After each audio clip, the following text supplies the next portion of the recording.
అందరికీ హలో! ఇదైతే నా ఫస్ట్ వ్లాగ్. చాలా చిన్న వ్లాగ్. ఏం వ్లాగ్ అనుకుంటున్నారా?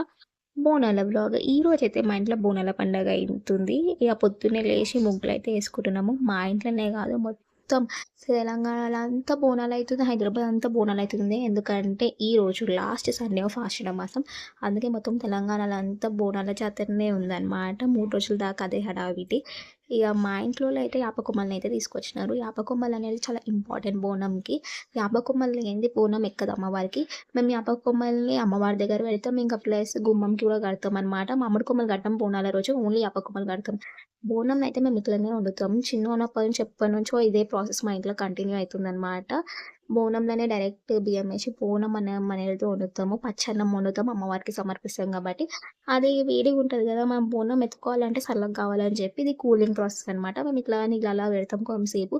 సో దట్ ఫాస్ట్‌గా చల్లగా అయిపోయి మంచిగా బోనంని పూజియొచ్చు. తొందరగా పూజించి మంచిగా ఈజీగా ఉంటదని జెప్పి. అంత లోపల మా ఇంట్లో దేవుని దగ్గర పూజ అయితే చేసుకుంటున్నాము. అందరూ మంచిగుండాలా, అంతా మంచి జరగాల, అందరికీ మంచి జరగాల, ఇంకా బోనం గూడా మంచిగా ఎత్తుకోవాలని చెప్పి, బోనం ఎత్తుకునే ముందు అందరికీ భయముంటది కొంచెం మంచిగా ఎత్తుకోవాలా అని చెప్పి.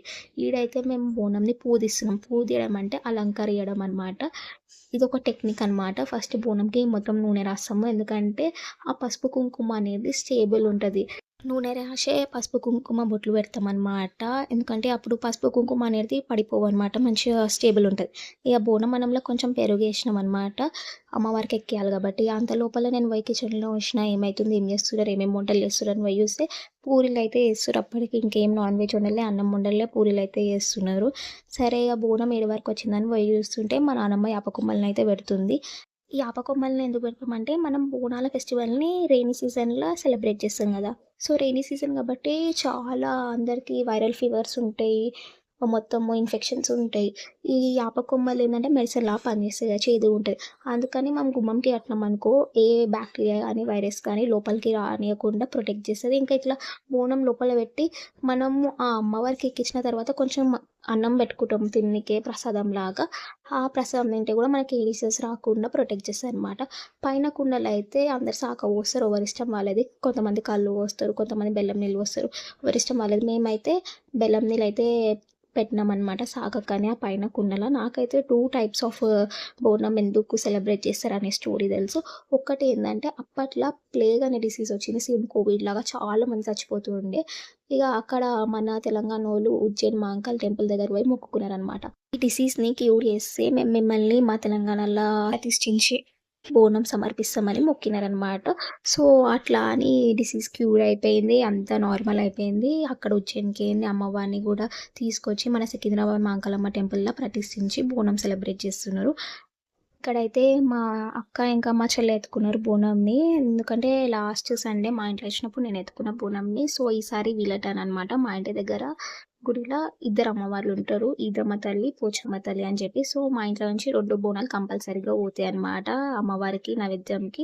ఇదే టెంపుల్ అనమాట. ఇంకొక స్టోరీ ఏందంటే ఆషాఢ మాసంలో అందరూ ఆడపిల్లలు వాళ్ళ మమ్మీ వాళ్ళ ఇంటికొస్తారు కదా! అమ్మగారి ఇంటికొస్తారు. అట్లనే అందరు గ్రామ దేవతలు గూడా వాళ్ళ అమ్మగారి ఇంటికొస్తారనమాట. సో, మమ్మీ వాళ్ళ ఇంటికొచ్చినప్పుడు అందరూ గర్ల్స్‌ని మంచిగా ట్రీట్ చేస్తారు గదా! ఇగ అట్లనే మనం గూడా అమ్మవారిని మంచిగా ట్రీట్ చేయాలని చెప్పి అమ్మవారికి మనము భోజనంని సమర్పిస్తామనమాట. రకాలుగా అందరూ వండి తెస్తారనమాట. ఆ భోజనమే బోనం అనమాట. ఆ బోనం లోపల అమ్మవారికి నైవేద్యం వండి తీసుకొనొస్తారు అమ్మవారి కోసం అని జెప్పి. ఇగ టెంపుల్ దగ్గర పోయి బోనం సమర్పించేసి ఇంటికొచ్చినంక ఏమేమి వండినారు లంచ్ అని చెప్పి చూషిన. పూరీలు, బగారన్నం తెలంగాణ కాబట్టి కంపల్సరీగా నాన్ వెజ్ ఉంటది బోనాల పండగకి. ఇదైతే మటన్ కర్రీ. మంచిగా కారం కారంగా మంచిగా చేసినారు. చికెన్ గూడా వండినారు. చికెన్ కర్రీ గూడా ఉంది. పప్పయితే చేయలే. ఇగో ఇదైతే చికెన్ కర్రీ. పప్పు ఎందుకు చేయలేదో నాకు తెలవదు గానీ, ఇగ ఇన్ని కూరలున్నాయి గదా అని జెప్పి ఏయలే. ఈవినింగ్ చేసుకున్నాం పప్పు. ఇగ మొత్తం తినేసి ఫోటోలయితే దిగాలి గదా! బోనాల పండగకి అంత కష్టపడి రెడీ అయితాం. కనీసం 2, 3 ఫోటోలన్నా దిగాలని చెప్పి మా బిల్డింగ్ మీదకి పోయి మంచిగా ఫోటోలయితే దిగిన. ఇట్లా అయితే మా ఇంట్లో బోనాల పండగ. మీకు గనుక ఈ వీడియో నచ్చినట్టయితే లైక్ చేయండి, షేర్ చేయండి, సబ్స్క్రైబ్ చేయండి నా ఛానల్‌కి వ్లాగ్స్ విత్ అన్విత.